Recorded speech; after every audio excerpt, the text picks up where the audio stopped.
Hey guys, this is James.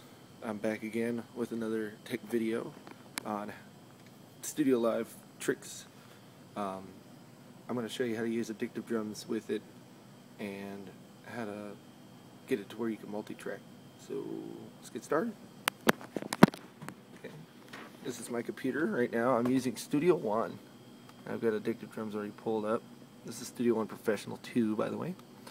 And basically how I did it on the mixer, Studio One automatically can tell if one of the VSTs, this is where all the instruments are put, by the way, so if you're using Reason or any other VST instrument, this will be.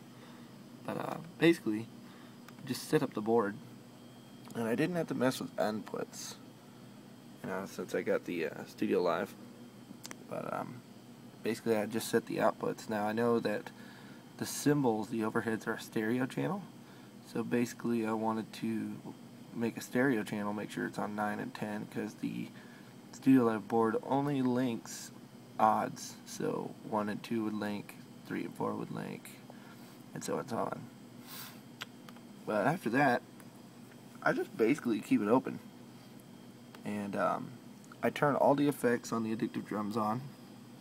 I turned them off. And I'm only sending overheads and all the other stuff, and I made sure everything was at unity. I turned out stuff if it was clipping.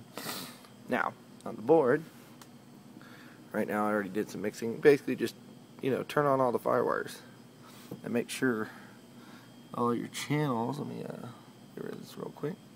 Make sure your channels are to those inputs and outs. So, sub 1, which I don't know why it names it that, but that would be channel 1 on the board, channel 2, channel 3, 4, 5, 6, 7, blah, blah, blah, and those overheads.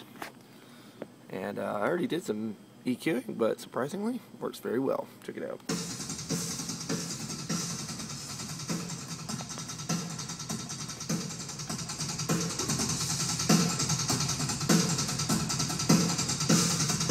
I've got different channels. I got all my settings. Got those overheads, gelling. Think about the inputs. And that is the Jake's PA.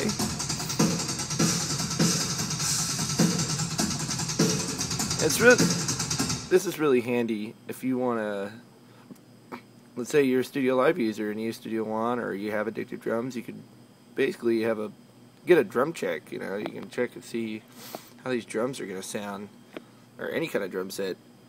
Technically, if you get all the ad packs and such, you can basically just check a PA, see what a drum set sounds like in there. Or in a super awesome scenario, which hopefully I want to do in the very, very distant future, is basically have that on stage, have that with it on stage.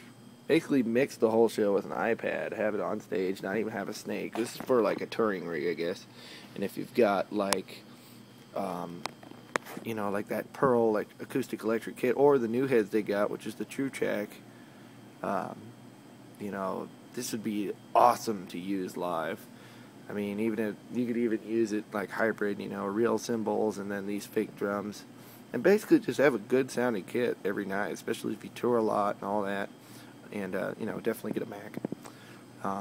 Presonus and Mac go hand in hand. I haven't had a freaking problem. And I put a video a long time ago up about using plugins with the Studiolive board and how to do that. And Cantabile was pretty awesome. But I've noticed since I've got Studio One, since it's Presonus, Presonus, they go hand in hand. I've actually had the best result with latency with the Studio One software. I really dig it. It's really cool, and I've been using Pro Tools forever, and this has just totally changed it. Anyway, I hope you enjoyed it. Keep rocking, folks.